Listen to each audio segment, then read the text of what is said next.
இந்திய சான்றோர் மக்கள் கழகத்தின் நிறுவன தலைவர் சதா நாடார். இந்த பதிவு எதுக்குன்னா, இந்த கோமாளி அந்த காமாட்சி நாயுடுக்கு தான் இந்த பதிவு.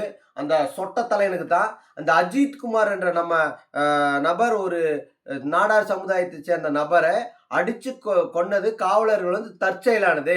அந்த 6 குடும்பம் என்ன ஆகும்? இந்த 6 பேருக்கு தூக்கு தண்டனை கிடைச்சிரும்.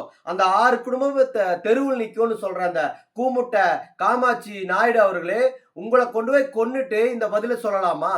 இந்த காவல்துறை உங்களை அடிச்சு கொன்னதுக்கு அப்புறம் இந்த பதில் உங்க குடும்பத்துக்கு சொன்னா சரியா போயிருமா? ஏடா அறிவு மூளை ஏதாவது இருக்கா உனக்கு?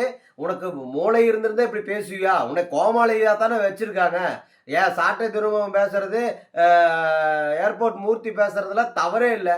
உன்னை ஜோக்கர் மாதிரி தானே பாக்குறாங்க. நீ பெரிய அப்படி ஒன்றும் அப்பா டக்கர் கிடையாது. தேவையில்லாம கேடத்தனமா பைத்தியகாரத்தனமா பேசிட்டு இருக்கிறியே, அறிவு கட்ட முட்டாளே. உனக்கு கொஞ்சமாவது மூளை இருக்காடா உனக்கு? அஜித் குமார் இழந்து அந்த குடும்பம் எவ்வளவு கஷ்டப்பட்டு இருக்கு. அதற்கு எத்தனை தலைவர்கள் போய் பார்த்துட்டு இருக்காங்க. கொச்சப்படுத்துற கேவலமா இல்லை உனக்கு?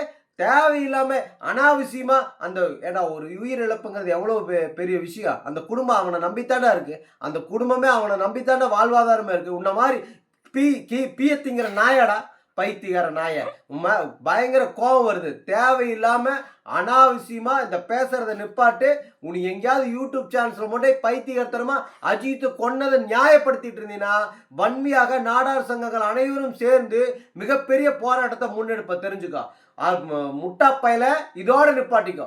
நன்றி, வணக்கம்.